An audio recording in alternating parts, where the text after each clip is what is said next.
In New Orleans, the line between history and legend is thin.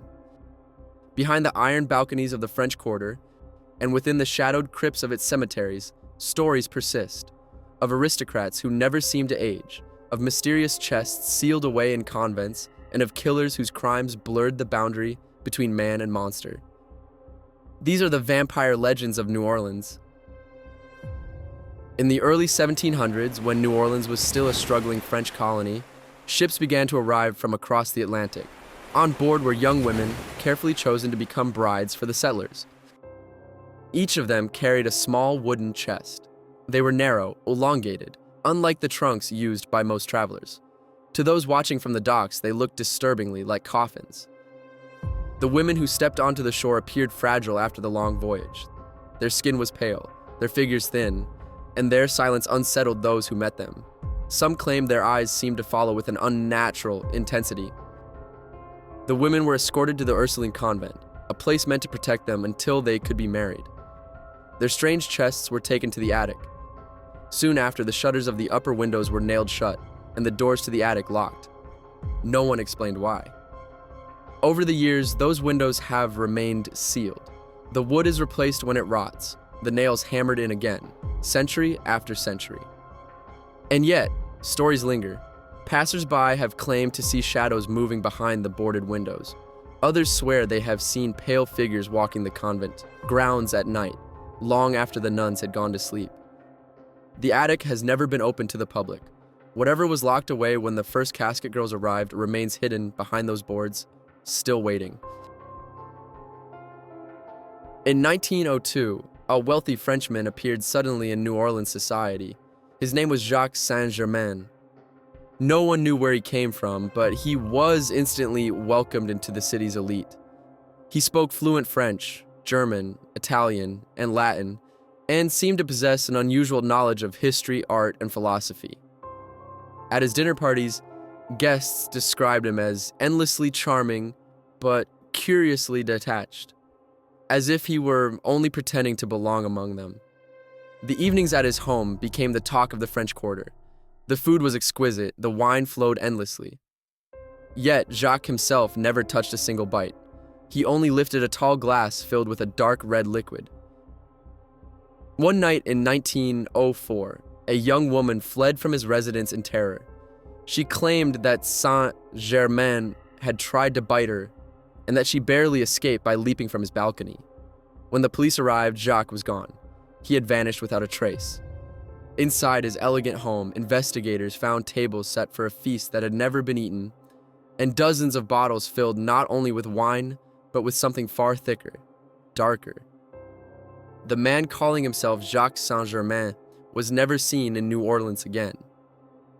Some whispered that he was not a man at all, but the very same Count de Saint-Germain, an alchemist and aristocrat from the 18th century Europe who was said to be immortal. A man who had been seen across the centuries, always the same age, always disappearing without explanation. In the streets of New Orleans, his name became another shadow in the city's long history of the strange, a reminder that sometimes the most elegant mask hides the darkest truth.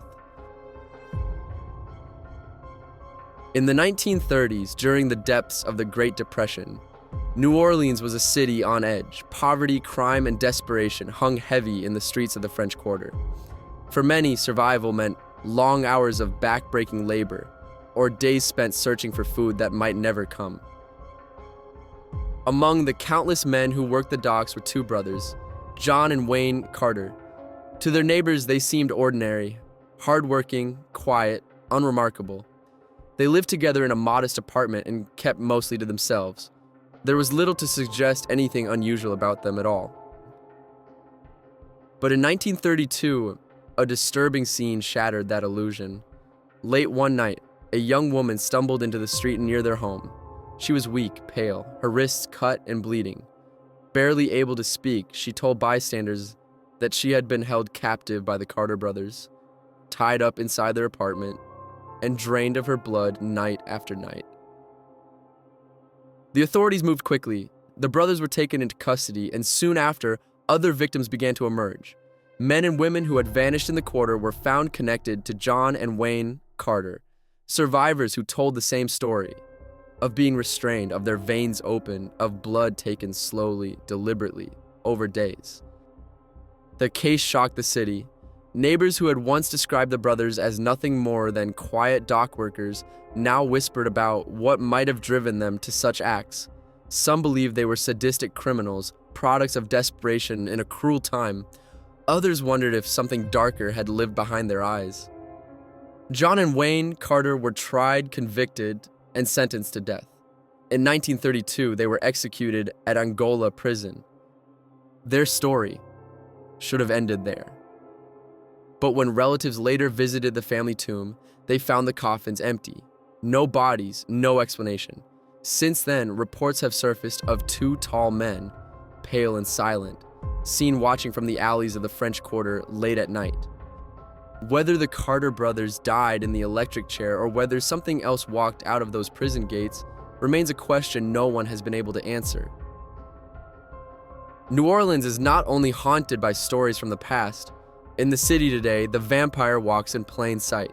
Here, communities exist that call themselves real vampires. Some claim they draw strength from blood, others from energy itself. They meet in secret circles and in public celebrations. The New Orleans Vampire Association, known as NOVA, brings them together not just in ritual, but even in charity. To its members, being a vampire is not a costume. It is an identity. And every year, the Endless Night Vampire Ball transforms the city.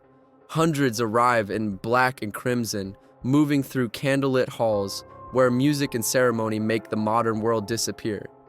For one night, New Orleans becomes a place where the old stories breathe again. In New Orleans, the past has never truly faded. From the convent attic to the shadowed streets of the French Quarter, the city still carries whispers of those who walked in darkness. Today, the stories continue, in secret gatherings, in midnight rituals, and in the people who choose to keep the image of the vampire alive. And when night falls here, one truth remains. New Orleans is a city that never sleeps quietly, because some shadows refuse to die. If you've enjoyed uncovering the darker side of New Orleans, make sure to like this video and subscribe to the channel, so you don't miss the next story that waits in the shadows.